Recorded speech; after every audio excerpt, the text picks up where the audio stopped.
Hello, um, my name is Ashley Rovera.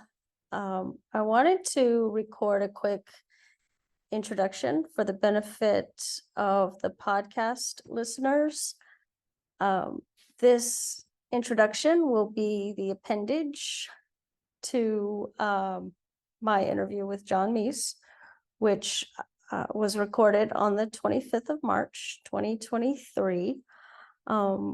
The impetus for that interview was an award he had received not long before we did the interview. It was the Best Acting Performance Award for his role in a short called Bugtussle. I've included a link related to this film, two links actually, in the show notes, and a few other relevant links as well, one of which is an article about him that I wrote after the interview aired.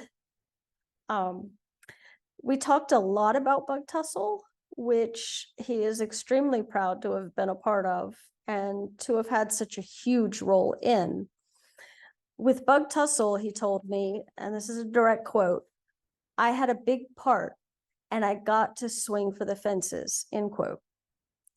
I was most interested to talk about that kind of work, even though John Mese has been an actor since the 80s, and he has worked in countless plays, TV shows, and a few movies, such as Noise in the Middle, 2020.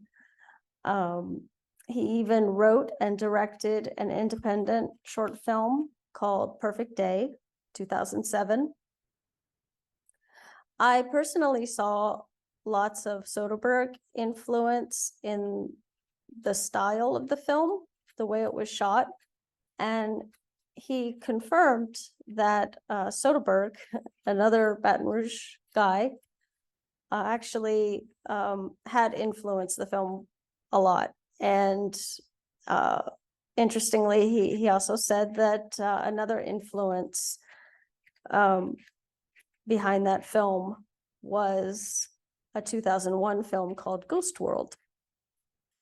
The Perfect Day cast included his friend Eddie Jemison, who has been his friend since they were in school together at LSU. We talked a lot about LSU and how that network, organized and guided by the acting professor, John Dennis, really jump-started his acting career and has remained a dominant force in his career today. He and Eddie and others from the same network, Joe Crest, Wayne Perret, came together to make an amazing and critically acclaimed feature film called King of Herrings. That took up a lot of airtime because even though his acting part was small in it, his behind the scenes part in it was huge. And it is one of his proudest accomplishments. We devoted lots of time to the one-man show, Wild Son, the testimony of Christian Brando, written by Champ Clark. That show is all John Mese, in the flesh, on the stage as Christian Brando. He's done it in coffee houses, restaurants, and theaters in Los Angeles and San Francisco. I saw it on Father's Day, 2022, at Bistro Byron's in Baton Rouge. Later the same summer, he and Champ took their show to the Festival Fringe in Edinburgh, Scotland, where it was produced by Brian Moore, another associate from the LSU John Dennis Acting Network.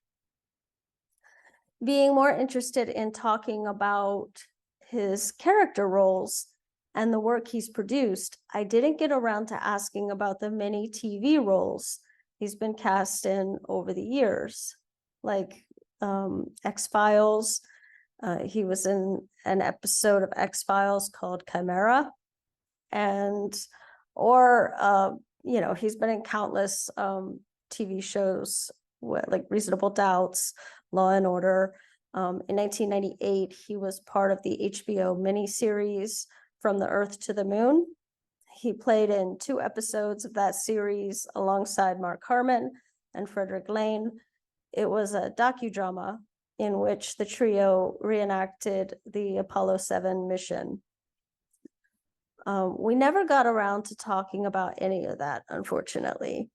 I think his work, where he got to be more independent and actually part of the creative process, just took up so much space that we forgot, we just overlooked things that maybe you can easily learn from Wikipedia or the IMDb database. Nevertheless, it was fascinating to hear about such a long, dedicated, content-rich career and frankly, life. I really hope you enjoy it too. So without further ado, I give you John Mese. John Mese, a boy from Baton Rouge. Just a boy. Yeah, just a boy from Baton Rouge, boy from the Red Stick. So that's where it all began for you. Now, let's go back to how and why you got into acting. I think that's where I'd like to start. Was this something that you were doing as a kid, running around, or like? Not really. But yes, I sort of, I liked just kind of playing characters maybe in real life, just a little bit, not a huge amount. Okay. There's an interesting thing to me that I started doing impressions when I was really young, basically because I was watching Rich Little, which was an impressionist at the time that was on TV, like the Tonight Show and stuff. So I would do impressions that he did. And one of the funny things to me is my father was a dentist, and I would go to his office, and they had these little cotton wads that they would stuff in the patient's mouth to like absorb saliva while he's working on them. Oh. And I would go there and take them and stuff them in my mouth, and I would do Marlon Brando. Oh. And so one of the very first impressions that I ever did was Marlon Brando, just from having watched Rich Little do him, and he's in The Godfather. So, and then I end up playing Christian Brando and Wild Son. So, and having to do Marlon Brando. So that. That's really cool. Talk about full circle. Gosh, that's hilarious. But I loved movies and I loved TV when I was young, and I think that was one of the most vibrant presences in my life. Like I was good at school, but I was kind of I don't know. I was kind of a wallflower like for a long time until about 8th grade when all of a sudden girls started paying attention to me a little bit, and then I was just overwhelmed by that. And I didn't really go into acting when I was in high school. I think I was a little scared of doing that at an all-boys high school where it wasn't really looked at as cool, and so when I went to LSU and I was in the master's program, there was, before I was in the master's program, I was in the Sigma Chi fraternity, and there was a brother there that was like a senior, and his name was Barry Lee, and he was an LSU cheerleader, and he was also very involved in the acting program at LSU, and he kind of made it cool, or okay for me to like take an acting class. Okay. So that's really, really the first time I ever got anything sort of serious about it. Although I did do, an 8th grade play, which was like a thing that everybody did. And I think that was kind of it. Before what it was? Or do you remember what it was to play? It was The Music Man. And I didn't play The Music Man, but I did audition for that part, and got down to me and one other guy, Kyle Rockamore, and he got it. I couldn't sing, and he could sing. Oh. but I had kind of memorized the thing off the album, and I could say it. Well, either you're closing your eyes to a situation you do not wish to acknowledge, or you're not aware of the caliber of disaster indicated by the presence of a pool table in your community. And I still remember it from eighth grade. Wow. But I messed it up, and we were auditioning in church, and I said, I tripped on the language, and I said, "You're not aware of the caliber." Shit. Oh no. Nuns. No. Okay. Yes. But nobody said anything, and they let me go, and but I didn't get the part. But I did get to play Mayor Shin, which is the mayor of the town, and it was it was awesome, and I liked it. But then I kind of never really looked at it again until college. Okay. So you got into acting classes in undergrad through your fraternity. Okay. So, and then I know like there's that video that you did where you talk about Sam Shepard and how you read Tooth of Crime, right? And Yes. that was actually your first play? It was not my actual first LSU play. I guess what happened is I took several classes.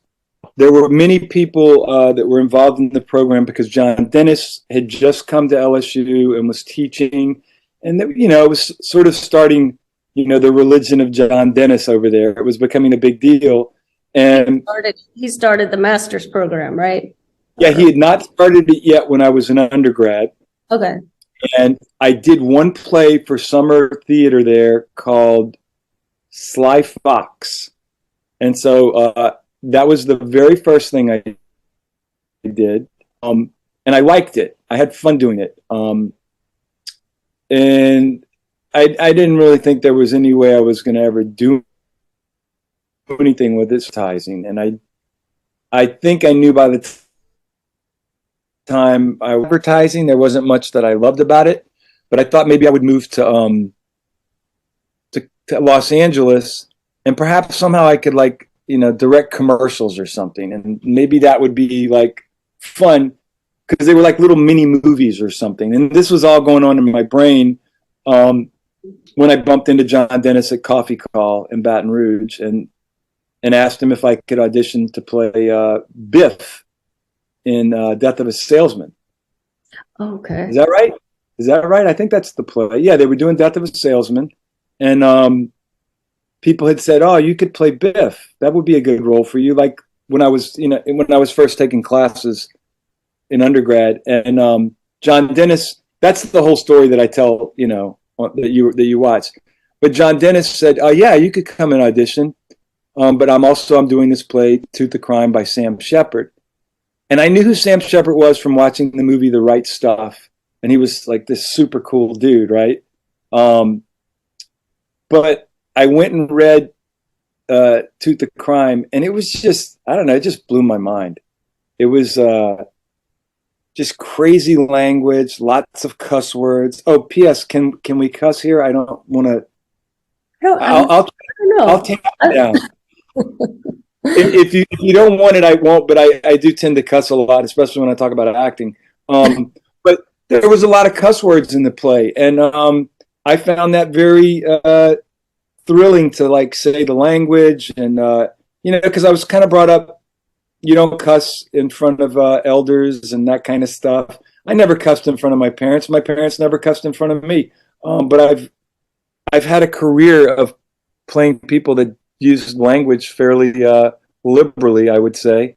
And this was a play that had a lot of language in it, and it was fun to say, and not just cuss words, but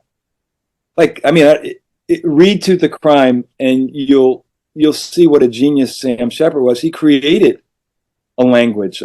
They speak in sort of a futuristic rock and roll language that is all made up, and it's about kind of a street gang temperament of actors are out there musicians are out there trying to rule the world, gain new sections of the territories of the world. And it's mind blowing, but it's what started me.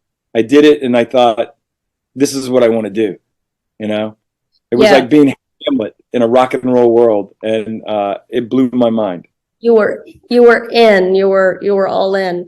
And I like how, like, one thing that is so striking and so interesting is like the network that you kind of built in that program. I mean, you're still like best friends with all these guys. You know, the King of Herrings people, which honestly is my personal favorite.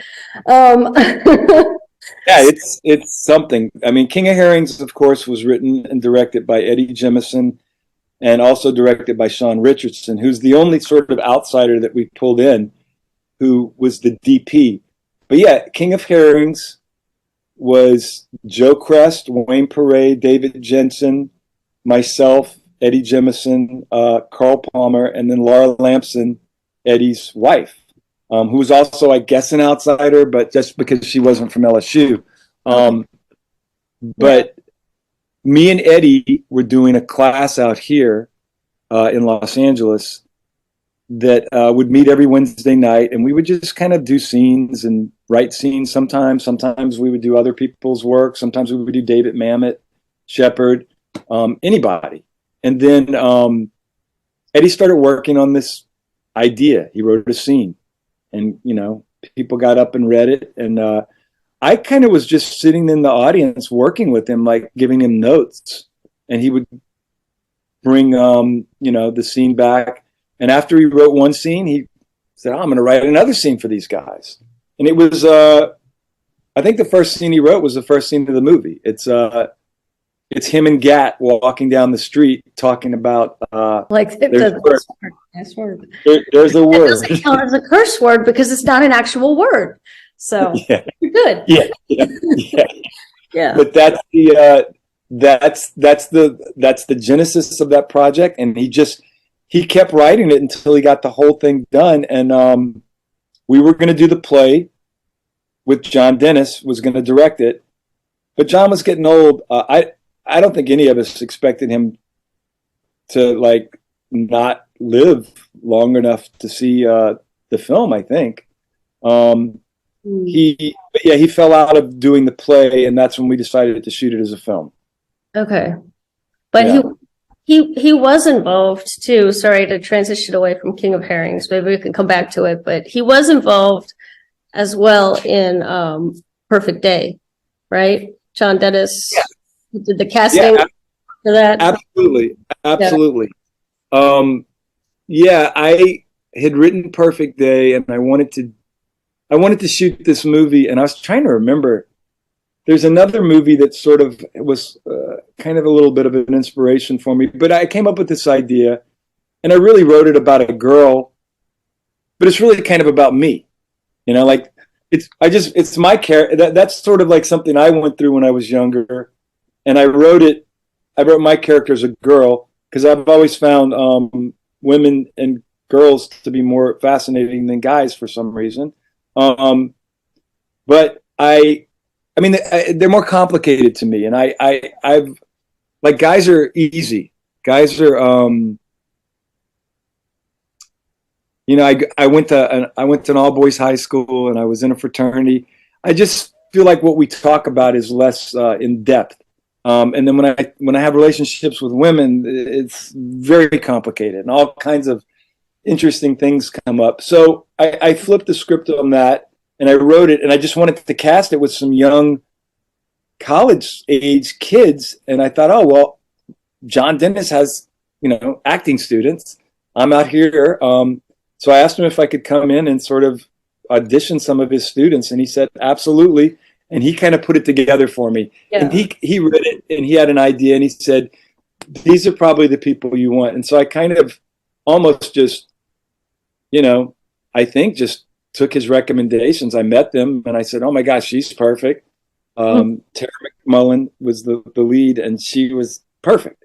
And Preston Davis, and Eric Little, all these cats. And then Eddie I brought in. Eddie, of course, yeah. And Eddie's wife, obviously, Laura. Oh yeah. I got Laura to play two different parts. Yeah. And then I think Wayne, he did the editing, which, or no, was it? Yeah, he actually did. That's the that it's good because you've like studied all this stuff. I haven't thought about that, but like yeah, nobody really had the editing equipment yet, but Wayne had this great Mac computer with Oh, um with I forget what the yeah. program. I'm not sure. Um but he had like one of the first really professional editing programs, and it was slow going because he was like kind of teaching himself how to do it. But um, I'm thinking like, well, okay, yeah, that's right, because I had somebody else edit. You saw the other thing, Sneaking Sally, but yeah, so we did Wayne's over at Wayne's house. I would go over there and we'd sit there for a couple hours and edit it together. The editing really kind of made it like you guys did a really good job on that, on the editing. It made me think of it kind of felt a little bit like Crimes of the Heart in a way. And I don't know, kind of maybe Steven Soderbergh a little bit. I don't know. Yeah, I mean, there's definitely Soderbergh influence. You know what? I'm trying to remember the song. I mean, the film, and I just did. You're absolutely right about Soderbergh influence because, of course, Soderbergh at this point maybe already had an Academy Award, but he won the Golden Pump for Sex Lies videotape, and that was a movie that really was huge to me because it was somebody I knew that made a movie that was amazing to me. That's the kind of temperament that I was actually obsessed with that movie when it came out. I watched it so many times. I don't know. I found it mesmerizing. Yeah. So it made a real impression on me. But yeah. Ghost World. I don't know if you've ever seen Ghost World. No. Look it up. It's a really cool film. You would watch it and kind of go, really? But maybe you'll get it a little bit because there's kind of a in Perfect Day, there's kind of almost a comic strip approach to like the simplicity of the girl and her character and the scenes. And Ghost World is like that, which I think was a film made about a graphic novel of these two young girls. And you'd enjoy it, the film anyway. Check it out. It's really unique. But yeah, I kind of tried to do some. That was like a template, I think, in my mind. And of course, that was maybe my second or third attempt at making anything as a film myself, And so you don't know what you're doing. You just learn by doing it. Yeah, and you were in it too. So actor, director, writer, triple threat. Yeah, just a small part there. Yeah. But it actually, I wrote down this.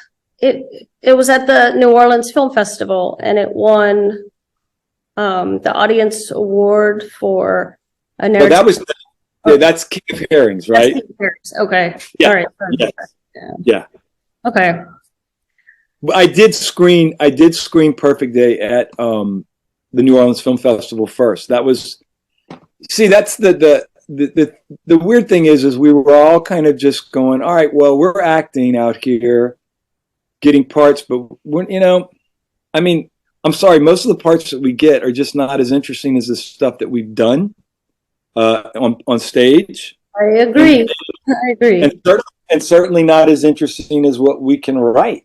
Like when Eddie started writing that was always my thing, is I had seen, and if still to this day, I've seen the best acting I've ever seen, most interesting acting in acting classes.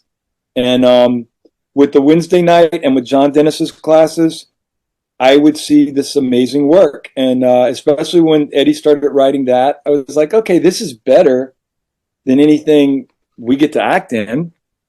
So when he wanted to make it, I joined him full force to help him get it done the way he wanted to get it done. And because he didn't know as much about filmmaking as maybe I did, because I had already made Perfect Day, and Sneaking Sally Down the Alley, which I shot on film. It was before digital, so we shot that on 16 millimeter, which made it even harder to make your own movie, because you had to shoot it on film, get it developed, have it imported into a computer so that you could edit it, and then you had to know people that had all this stuff. But I had done all these things, so when Eddie decided to make his first film, I just had kind of a plethora of, handyman knowledge on how to do a lot of stuff.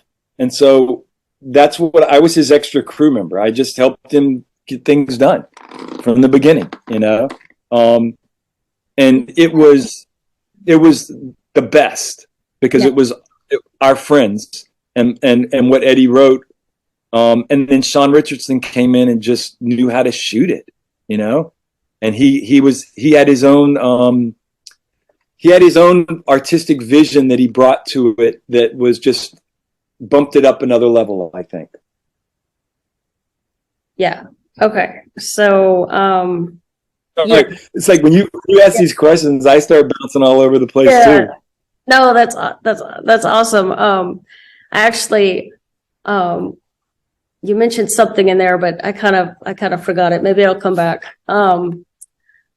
So, okay, let's talk about Augie. Okay, because I remember in one of the videos, I think it's the behind the scenes one on your Vimeo page. You're talking about the way, because I guess Eddie did all the casting, correct? And yes. So, and you mentioned how he had kind of an anti-type cast approach, especially to Joe Crest and Wayne. But you did talk about your role. Like, how do you fit in? Like, would you say that was a typecast or anti-type? I don't know. Like, I mean, I'll be honest with you. Like, I don't think in the beginning that I was even in it as an actor. Like, I don't even know if Augie was a role, or I'll put it to you this way. Augie was there, but I had worked with Eddie on all these scenes, like in acting class. I had helped him, I'd given him notes, and we had different actors reading the parts, guys from out here. And I didn't even remember, like he offered me the role of Augie, and I was like, who's Augie? And he's like, and he goes, the guy that runs the, I go, there's a character? Like, I didn't even remember there being a guy, because you have to admit, if you look at it, it's a very tiny role. Very subtle. Yeah. He speaks a few times, but he's there. But, if you're reading the script, he doesn't jump off the page at all. True. So in the day, I always thought Eddie was just like, he needed somebody to do it, or he was throwing me a bone, like, here's something, he felt bad because we did all this, we had worked on it so much, and everybody else was in it. But what was interesting to me about Augie was I didn't have to do any serious work other than just be there with those guys while we were making the film. And I'm really happy with the way it came out. I mean, I love Augie, and most of it's just because he gave him that great monologue where he has a scene where he talks to the two guys, and you kind of look at it as he's really the only one that is not a total child, I think. I mean, he's a little bit more grown up than the rest of them, because they're all still, I mean, he's had his heart broken. They've left him. I mean, he's had his many run-ins with women, and I think he's sort of, when you find that movie starts, he's just, as you were talking to me about something that might be a through line, he's a lost man, and so he's got this diner that he gets up every morning and he runs. But if you think about it, it's a pretty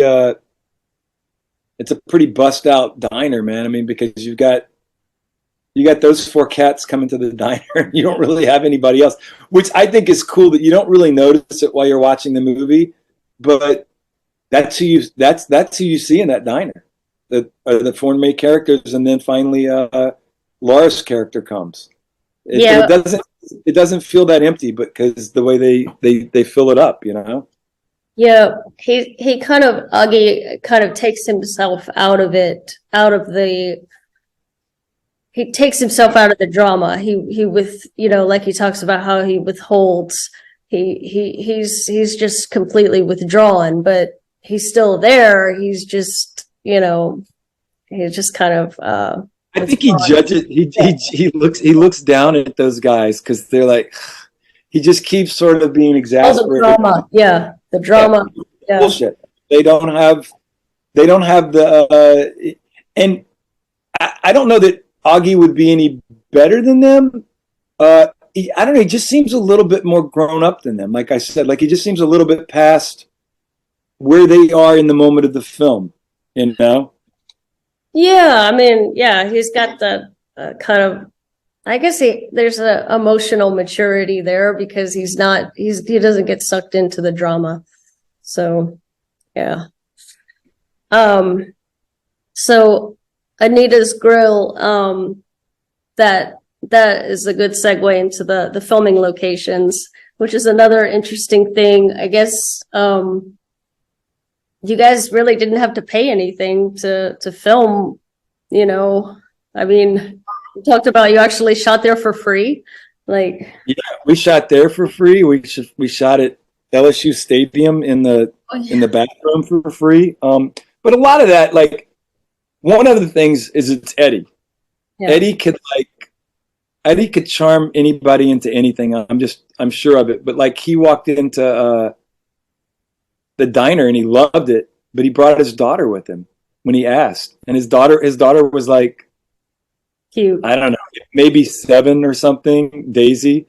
And he's like sitting there with his daughter on his lap, talking to the owner, going, yeah, I'm making this movie. And the cool thing about Eddie is he's recognizable to a lot of people because of some of the films that he's done, like Ocean's 11, and that being like one that really kind of made a lot of people saw that movie. Yeah. But and in New Orleans, they recognize him as famous. But Eddie's like the most down to earth guy, and he's just super sweet and charming. And yeah, I mean, I don't think I could have talked an owner of a restaurant like that into letting me use it for free, but Eddie did, and that was huge because the diner is, I mean, it's the movie location, the main location. The apartments that we got, I think, were his aunt's house, and then we just stole some locations too, like on LSU campus, including that bathroom. We just snuck in, Oh, wow. Okay. We just snuck in, put our equipment in there and shot, and then snuck out. Awesome. So, okay. So you guys were all friends, and I remember one of the reviews, I think it was in 225, they were talking about how, in a way, I mean, it was great. It was great because you're all friends and you're working together, and it's, but at the same time, I guess, because you're all such strong personalities with your own kind of vision, it was kind of hard to coordinate. Actually, like, I don't know. Cats in a bag. It was cats in a bag, like trying to herd cats. And yeah, that's Eddie's something he said. And yeah, I mean, it was interesting, but it's what made it work. In other words, everybody came to it saying, I'm going to do this. Like, we do a lot of stuff for television and film where they just kind of put a lot of constraints on you. They want you to be this kind of character. And everybody said, well, I'm doing this and I'm not going to really make any money for it, but I have an idea of what I want to do with it. So everybody kind of brought their own thing to it, which is what I really think most films, that like great films, that's how they're made. They give you a character and they say, hey, bring this alive.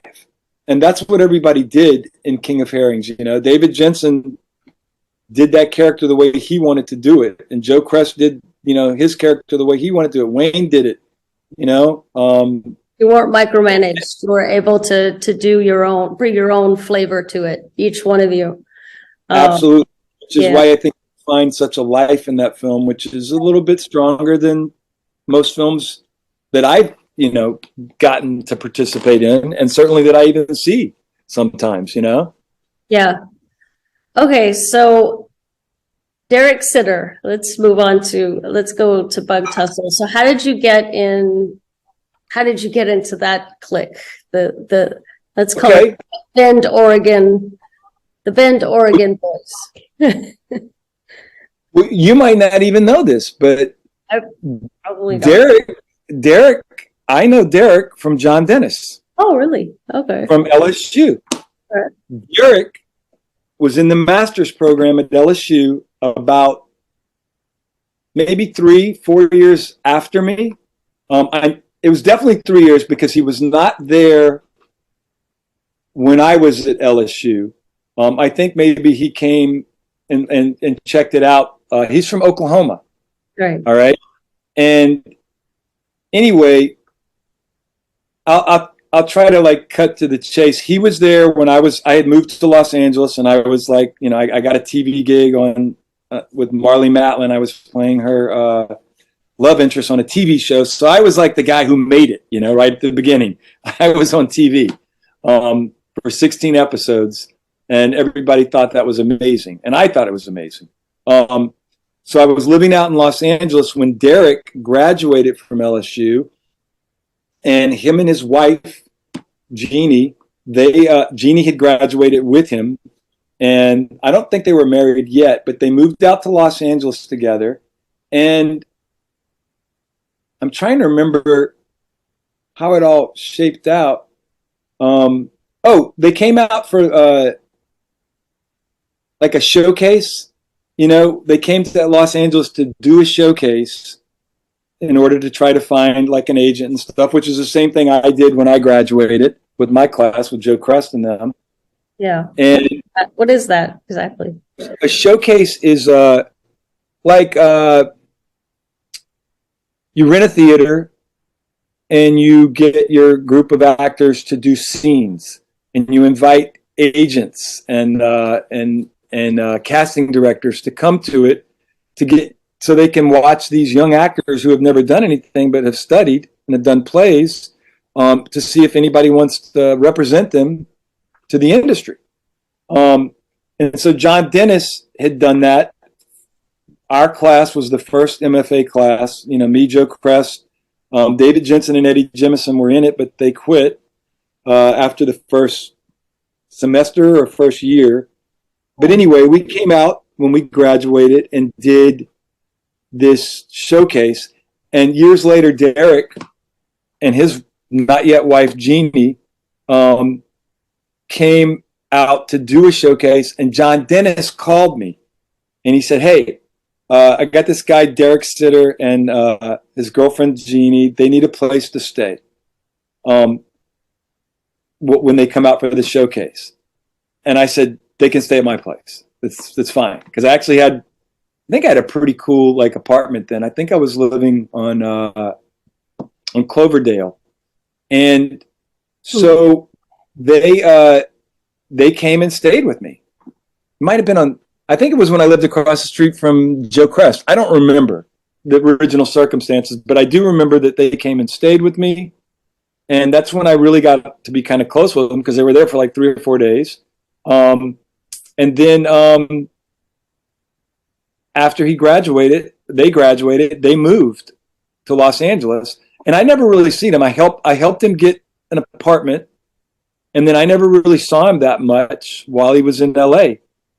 He was working with the Actors Studio. And he got parts and stuff, but we were kind of in different circles. And then he moved up to Bend, Oregon and started VTP, the Volcanic Theater Pub, and had a whole life with that. But we were kind of just in touch, but we had a friendship, on a mutual life with John Dennis, and the fact that he had hooked us up together a couple of times. So Derek would come here and I'd pick him up and give him a ride to, a restaurant before he would get on the plane to go somewhere else. And then during pandemic, we started talking about, he sent me the script for Bugtussle, and I just gave him my thoughts, and he kept sending it back to me, and I was reading it, and I was telling him, yeah, you know, this is great, and I was asking him questions about it.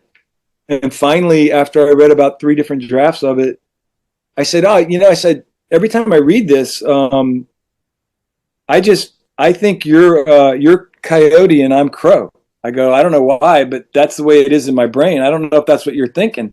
And he was like, no, man, that's not what I'm thinking at all. Like, huh? He goes, but that's really cool.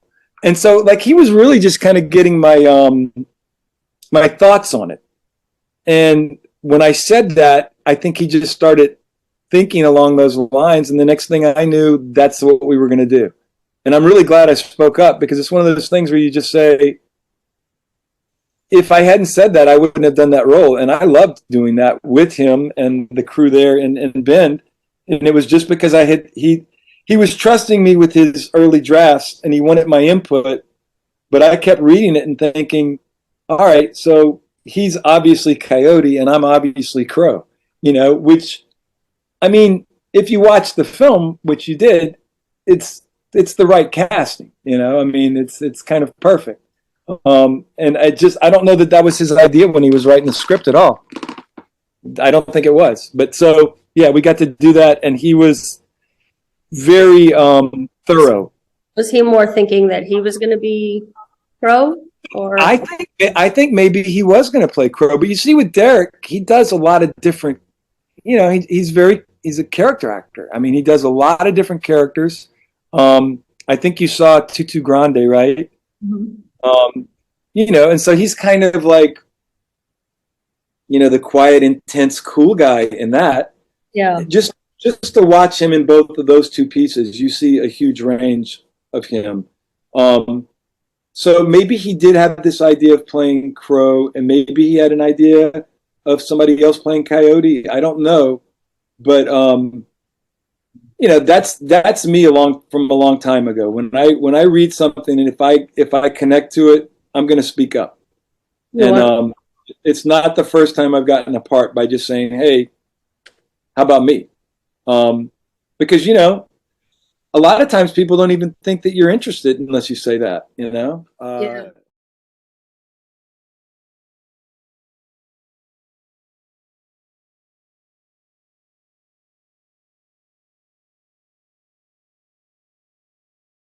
Okay.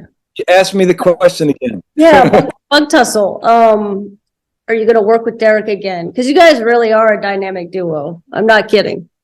I mean, like I said, I hope so. I really hope so.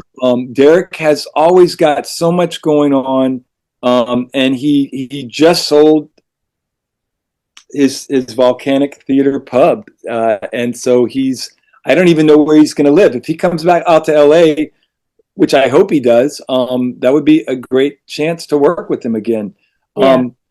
I want to work with him again, and the reason Bugtussle is literally the way we shot it, the way he put it together. It's my fantasy of what it would be like to shoot independent films, like at a great level. Because we rehearsed it, we learned it. He actually came out to LA, and we sat in this garage, and like he worked with me for, like, you know, about 6 hours through the whole film. And you don't do that with most movies. We got on Zoom like this and read the whole script out until we learned it and memorized it. So it was rehearsed to the point where we could kind of like go at it when we shot, you know.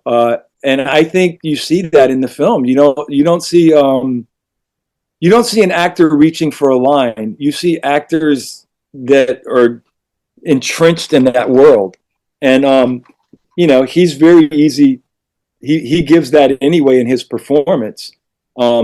He's there, and I like to be there. And he created a world where it's easy to be there. So I would do anything with Derek again, because, like I said, that's the most fun I've had working on a film as an actor. And it was just like, let's go. Yeah. Okay. Yeah. So, yeah, you guys shot it in like a day or something, right? We shot the entirety of the interior, which is basically the whole film, in one day. Yeah. And that's, Wow. I think it's 21, 22 pages. And just to give you a for instance or an example, Hollywood, when you shoot a television series, it's kind of normal to shoot maybe 5 pages a day. Okay. And that's with a huge crew, and you're on a sound stage. They might try to shoot like 5 pages a day. We shot over 20 in Wow. one day. Wow. And the reason we could do that is because he thought it all out.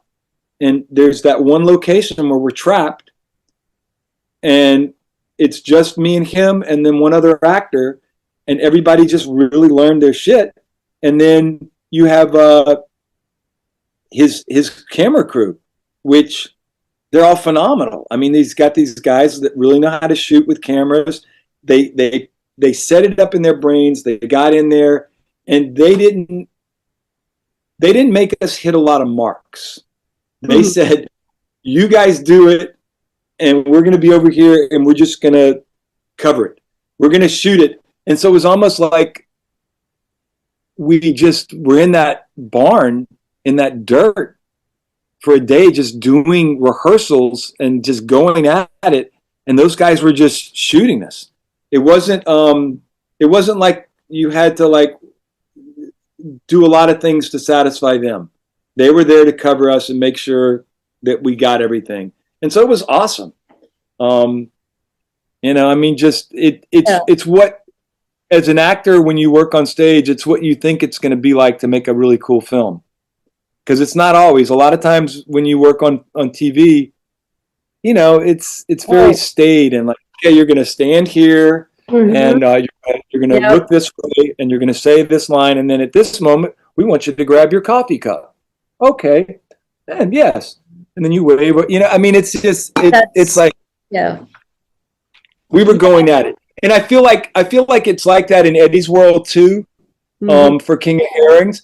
But I know that you don't get this, but I didn't have much of an acting part in King of Herrings. To me, it was very small and it was very easy, and I liked it.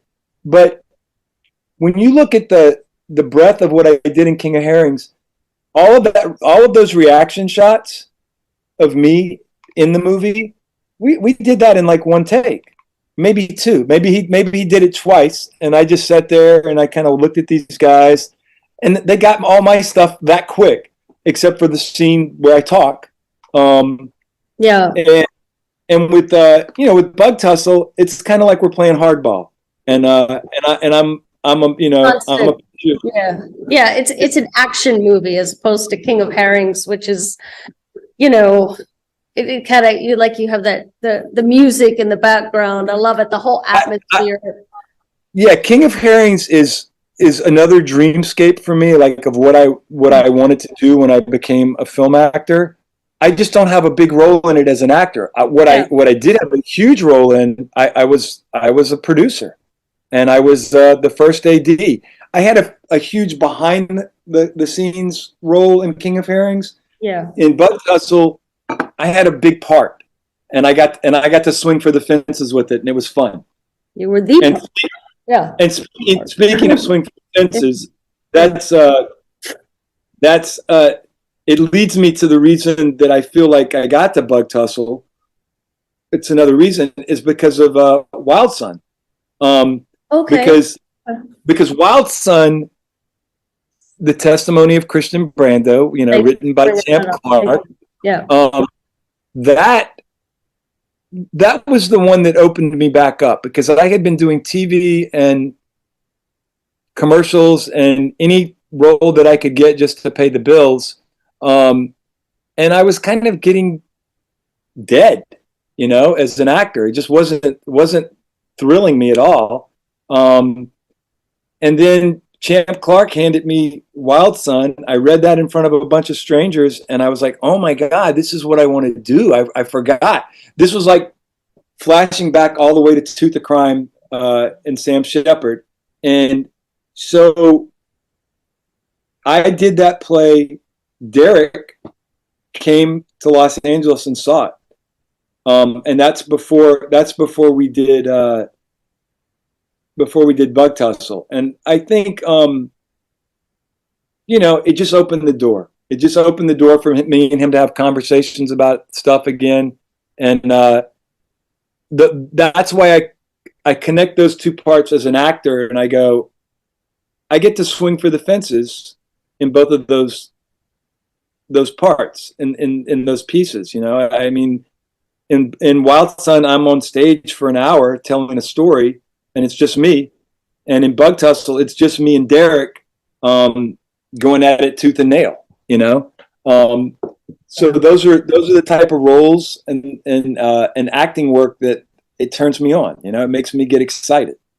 That's why I completely get that, because I did watch a few of what I call the professional acting roles that you had, in the professional world, where stand here, do this, and it's very formulaic, and it's you're a lawyer, you're a lawyer, you're a client, it's like that. But I mean, well, they put you in a box. Yeah. They see you, they say this is what you are, and then they they go, oh, he can do this. Yeah. And they really want you to do what they want you to do. And you try to bring something good to it, and every once in a while you get an opportunity to do that. Like I got to do a bad guy on Law and Order. Mm-hmm. And it was a big role, and the director, Michael Pressman, he just let me go. So I was still working in the constraints of a television show, a very popular television show that's been around forever. But they let me kind of be me, and the other actors were really great actors. And I think that's kind of how they shoot that. They shoot it a little bit like they're all pros. And if you get a chance to work with them, they treat you like a pro too. And so you get to kind of just go. It's still a little bit more of a machine than like when you work with your friends, and you don't always have the idea fully fleshed out until you do it. They kind of have a little bit more of that worked out on their end, but the opportunities are few and far between in the television world, and I think even the film world. I haven't worked in movies as much as some of my friends, like Joe Crest and David Jensen, and Eddie even, and Wayne, and Carl Palmer. But I think you will see them in movies, and the big deal is you get the role, and you get the money, and you get the time somewhere. It's very, very seldom that you go, wow, look at the scene I did. Look at the work I did. It's not as much about the work. Joe Crest has had a couple of scenes and parts in movies that are exciting. They're Steven Soderbergh films, Yeah. Well, I think that Joe Crest actually really kind of, on Stranger Things, I know it's a small part, as they say, but it's like it's actually a very interesting part, Yeah. I mean, almost like Augie, he's not sort of doing a lot, but what he's doing is actually really cool. But there's two things. There's two things I would say about that. One, you're absolutely right. And like, to me, Augie is a fantastic role because of what it turned out to be. It's just not, it's not my dream role as far as shooting it.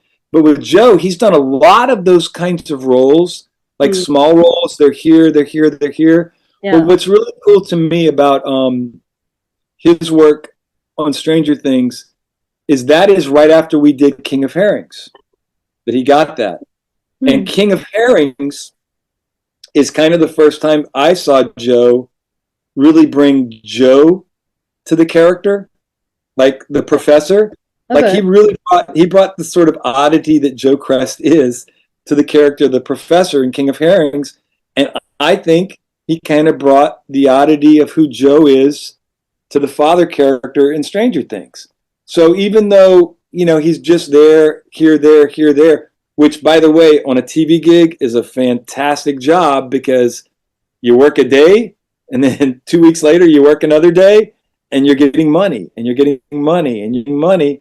And he gets to do interesting things because they hired him to be that weird guy that he is, So he gets to have fun even in these little bitty scenes. Yeah. It really is. But let's go back to Wild Son. Sure. Yeah, let's go back to Wild Son because that's something that I'm assuming that's not done. We're gonna do more shows, or I'm gonna do more shows of it. We'll set it up at some point. It's not like taking a little break from it right now. But yeah, I definitely will do it again because it's the best thing I've ever been allowed to do. And every time I do it, I feel like it's kind of therapy for me to work on it. It's therapy for audience members to see sometimes. I've met so many people that watch it. They're just like, oh my God, this did something for me. And it's weird because I can't say that it's the type of piece that says it's therapeutic because it's really just a story about a guy that had such a tumultuous life. But I think what you get out of it is he's knocked down so many times, but he just keeps getting up and trying. And there is a survivor instinct in Christian Brando who loses in the end. He dies like almost a homeless person of pneumonia. But you see the kind of grand scale of the life that he had against all odds of ever doing anything because he was kind of cast as this loser under the shadow of his father and a ne'er-do-well. And I think you get a lot. What I think happens when you watch me tell the story, which is in his own words, thanks to Champ Clark for writing it and interviewing Christian, is I think you just get the idea of like, wow, I think most people like being in the room with Christian, and it's pretty intense. But he's kind of an interesting cat, and he never got his moment. So that's what Wild Son is. It's his moment in the sun, He was a wild son. So, yeah, we'll do it. In the most literal sense, in that he was cast off into the wilderness from the beginning. He never really, his parents didn't. I don't know. You got the sense that he was just kind of out there, kind of on his own. He kind of had to figure things out on his own. And what do you do? They fought for him.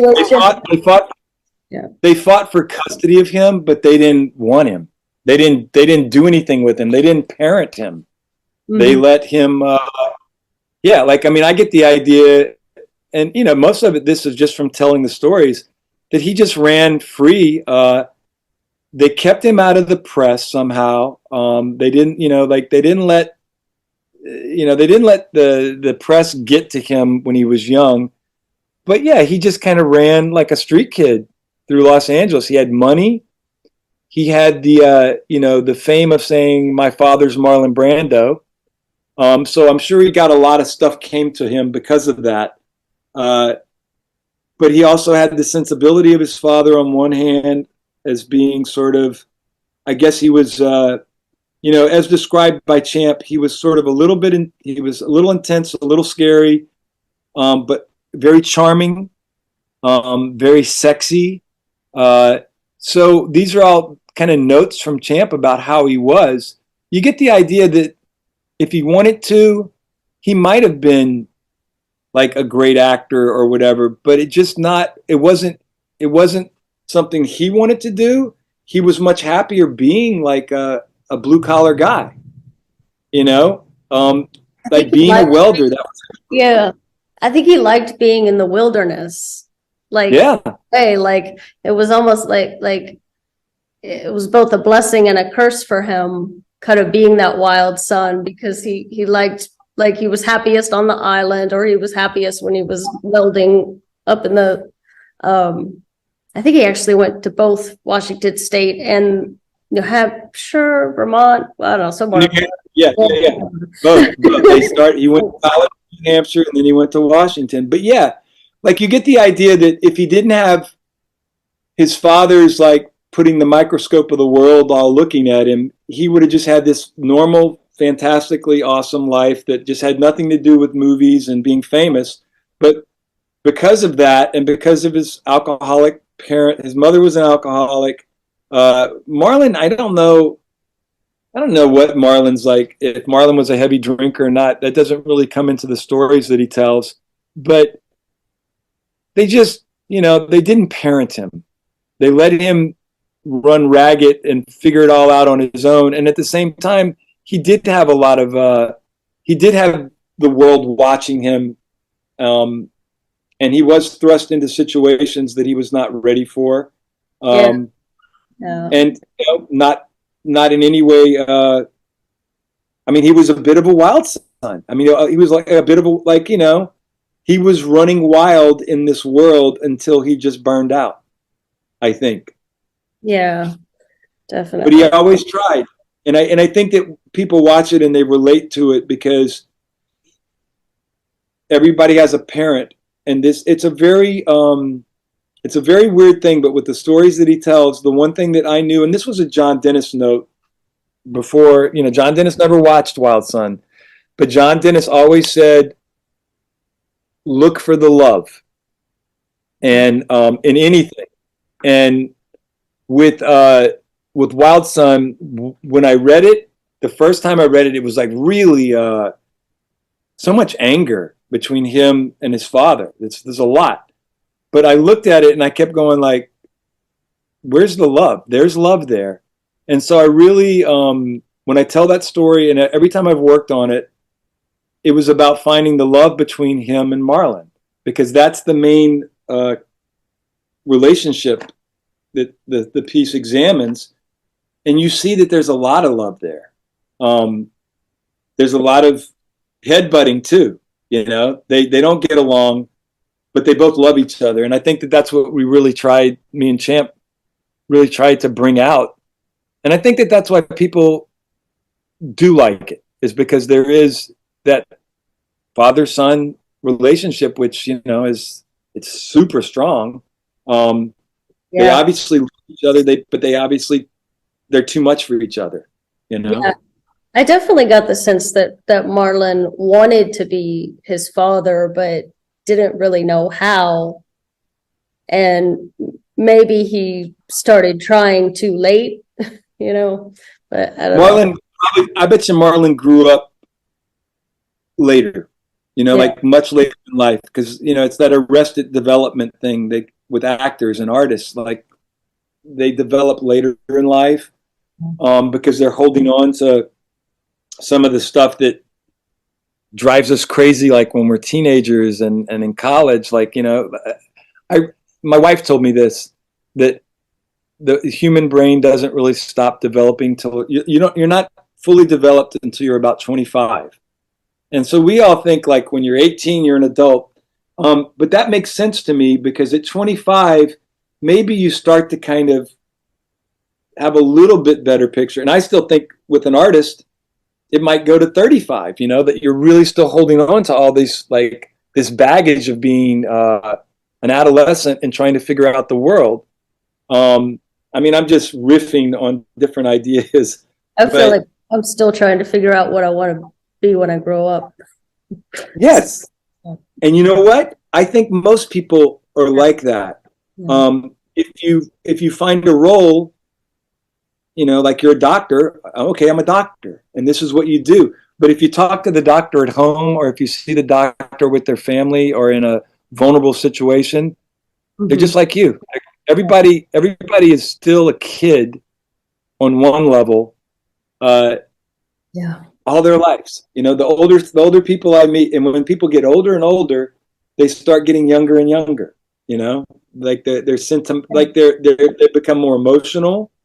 They become more in touch with the dream aspects that they had when they were a child, because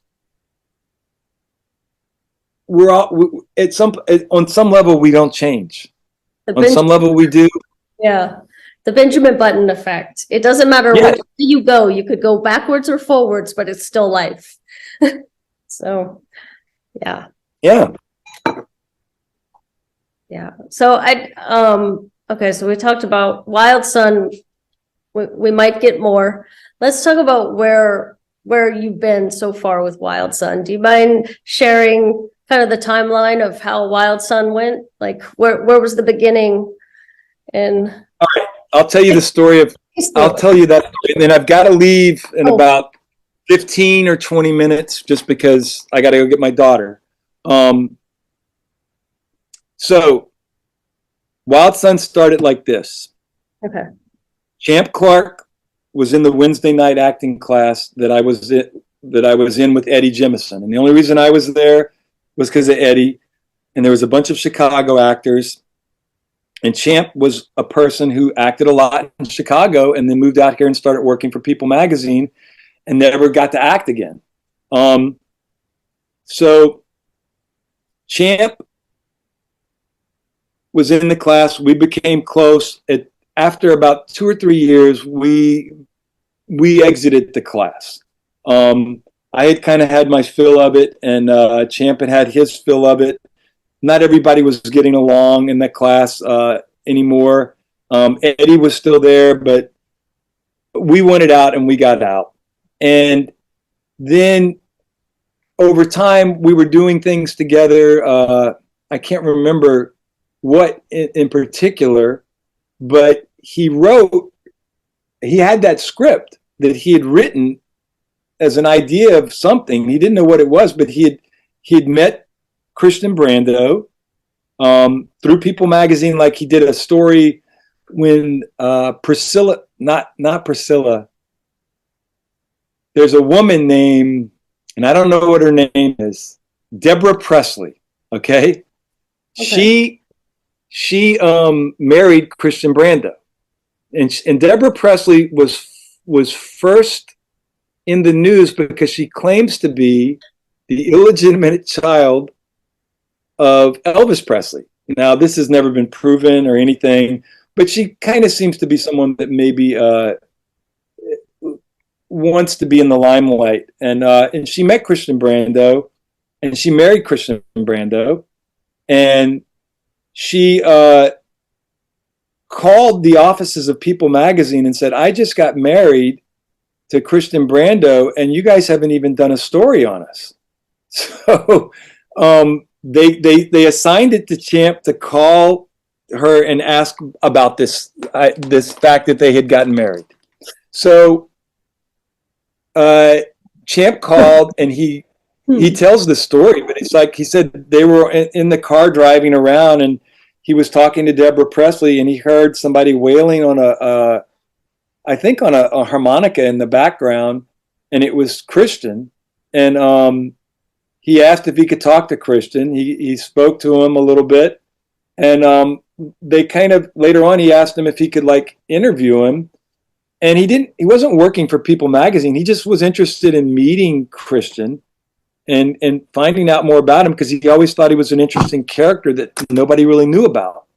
Over time, they developed a friendship, and over time, he asked him, if you want to, sit down and do some interviews so I can tell your story. And I think he says Christian was like, my story? You want to hear me? Oh, wow. He was touched, he was kind of flabbergasted. And he said that would be like amazing because nobody really wanted to know his story. So they did it. They got together over a series of weekends with Champ pressing record. And, the only thing he said was that like Christian would, have like a 6-pack of beer and we just sit there and pull on the beers and talk. And he recorded it all. And then he condensed it and edited it down to what he thought was, the most important parts of the story. And it was just sitting there collecting dust because nothing had ever happened to it. And he asked me to come over to his apartment and read it. And I did. And when I read it, about 3 or 4 pages into it, I started feeling like this is so present tense the way he wrote it, that I feel like I'm becoming the guy just by saying the words. And after I finished it, he goes, I think we should read this in front of like an audience. And I was like, yeah. I said, there's something there. And he put together this reading with a bunch of actors and writers. And we did it at this coffee shop in Santa Monica, the Unurban Coffee House. And when I worked on it, I worked on it because I wanted to not like suck in front of all these people. But the more I worked on it, the more I thought, this is amazing. And when I read it in front of that audience, I knew, like, by 2 or 3 pages in, we're doing this, because they were just in the palm of my hands and I was just reading this story. And so immediately, I mean, the reaction was fantastic. And there were some heavy hitters in there. Beth Henley, who wrote Crimes of the Heart. Crimes of the Heart. Yeah. Oh, yeah. Pulitzer Prize winning playwright Beth Henley was there, who Champ knew from Chicago and had worked with her as an actor. I think The Lucky Spot was a play they did. But she was there. And, she gave him a lot of really, supportive conversation about it, and ended up giving us a quote to use that we used heavily to get, people to come see the show. But I knew that day. He was there, Bob Shapiro. Sorry. Robert Shapiro. Robert Shapiro is his lawyer, and he came to opening night when we did it at the theater. Okay. But with Champ, like I had a conversation with him that day when we did the first reading in front of these people at this coffee shop. I said, we need to do this, and I spent the next 2 weeks memorizing it, because I knew if I memorized that story, I could tell it. And that was I've never memorized anything that long in my life, and it's a really hard thing to memorize. But I kind of figured it out that he had done sort of a chronological story thing, so I could figure out how old Christian was. Anyway, I memorized it, and I just started getting in front of people and telling the story. And every time I did that, it just got a little bit more, inside of me. And then we started like putting it up. We went to Unurban Coffee House and we invited people to buy tickets, and we did the show there 3 or 4 times. And then we put up a full run of it at the Santa Monica Playhouse. I've done it in New Orleans. I've done it in Baton Rouge about 3 or 4 times. I took it to LSU right after we started doing it at the coffee house. I did it at the Black Box at LSU for free in front of 150 friends. And it was phenomenal, to do it in that space. But yeah, then you saw it at Bistro Byron's, which I've done it there twice. Brian, I've done it in San Francisco. Yeah, I did it in San Francisco right before pandemic, and then after pandemic, we did it at Fringe Festival in Edinburgh, Scotland. And it has a life because it's just such an amazing story. And I'll say this, yeah, I think I'm good in it. I do, but it doesn't matter if I'm good. Right. The story is so good that like I could literally just sit there and do nothing and just tell you the story. Or I could kind of suck and tell you the story, and you're still going to be riveted because the story is that powerful. Yeah. And so for me as an actor, I'll never let go of it, because I don't think I'll ever be offered the chance to do something that rich. I mean, because it's an interesting guy's entire life told in an hour. And the day that somebody gets me to play something that's as powerful and as interesting and as all-encompassing as that is the day I'll be like, really? There's no way. I mean, it's just this is sort of as big as it gets, and it's a curse and a blessing, because it kind of makes everything else pale in comparison a little. But it also gives me the idea that go, you know what? I still have gifts as an actor. And I have gifts as an artist. When I can get to do something like that at my age and go, yeah, I still love this. That's my wife. It's time to go put on your wild son walking shoes and go pick up your daughter. So, Yes. All All right. right. Lots of love. Tell your mom I said hi, and yeah. All right. thank you. This was fun. Yes, it was. Okay. Bye. All right. Bye. That's